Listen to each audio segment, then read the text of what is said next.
और दूसरा रेफरेंस जो है कि मैं परमेश्वर के आत्मा का घर हूं, मुझे पवित्र आत्मा को लेके चलना है अपने जीवन से। दूसरा रेफरेंस है दूसरा कुरिन्थियों उसका 6 अध्याय, दूसरा कुरिन्थियों उसका 6 अध्याय उसकी 16 आयत। उसमें लिखा है जैसा परमेश्वर ने कहा है, यहां से पढ़ेंगे। ऊपर लिखा है क्योंकि हम तो जीवते परमेश्वर के मंदिर हैं। 16 में लिखा है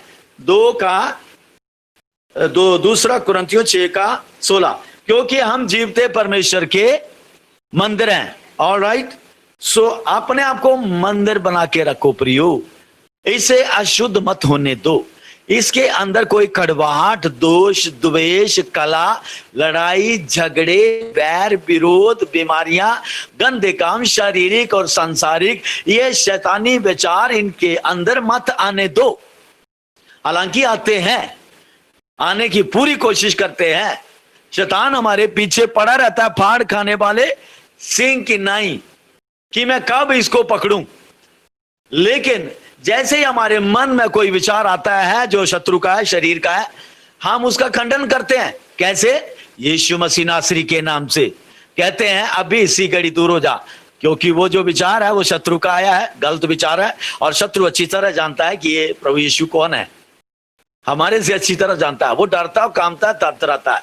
इसलिए चर्च आपको जो है यीशु का नाम बेधड़क होकर लेना है, कि आपसे लेना है। इससे पहले कि उस विचार को आप मेडिटेट करें, मनन करें और उसको दूसरों को बताने लगे कि मेरे मन में ये विचार आया था और ये है। प्रियो, जैसे आपने अंगीकार कर दिया वो विचार, फिर नहीं बच सकते आप उससे। फिर आपको पेमेंट देनी होगी उसकी, और आपको टाइम लगेगा उससे निकलने के लिए, क्योंकि आपके कानों ने सुन लिया और दूसरे व्यक्ति ने भी सुन लिया। अब उसके कानों से, उसके विवेक से भी निकालने के लिए आपको अपने आप को प्रूव करना होगा कि नहीं, मैं वैसा नहीं हूं जैसा मैंने आपको कहा था। ऑलराइट, सो ये है प्रियो। इसलिए बेहतर है विचार आया उसको वहीं पर हैंडल कर लो। अगर आप पवित्र आत्मा की उपस्थिति को अपने अंदर बनाए रखे रहना चाहते हैं तो जैसे विचार आया उसे वहीं पर ही खंडन करो। जैसे गंदा विचार आया, गलत विचार आया, चाहे आपकी पत्नी के बारे में, पति के बारे में, बच्चों के बारे में, स्वास्थ्य के बारे में है, या आपके कलीसिया के बारे में, सेवकाई के काम के बारे में, और भी कोई काम आपके बारे में है, उसके बारे में विरोध में है, तुरंत उसका खंडन करो। क्योंकि ये मंदिर है, जीवते परमेश्वर का मंदिर है। अंडरलाइन करो इसे। 16 परमेश्वर ने आगे कहा, परमेश्वर ने कहा मैं उसमें, उनमें बसूंगा और उनमें चला फिरा करूंगा और मैं उनका परमेश्वर हूंगा और वे मेरे लोग होंगे। देखा, यहां पर बिल्डिंग को नहीं कहा परमेश्वर ने कि मैं उस बिल्डिंग में बसूंगा, उस बिल्डिंग में रहूंगा और वो बिल्डिंग मेरी बिल्डिंग होगी। नहीं, क्या कहा परमेश्वर ने? कि वो मेरे लोग होंगे। यहां जानवरों को नहीं कहा परमेश्वर ने, पक्षियों को या मछलियों को नहीं कहा परमेश्वर ने। किसको कहा है?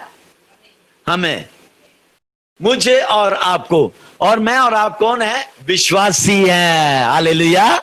लिखा है यूना की पत्री, यूना रची सुसमाचार उसका 14 अध्याय उसकी 7 और 8 देखें तो वहां पर लिखा है संसार इसे ग्रहण नहीं कर सकता है।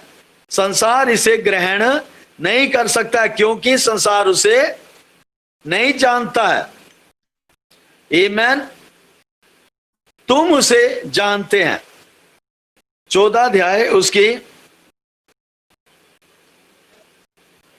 7 और यूहन्ना रची सुसमाचार उसका 14 नहीं है, सॉरी 15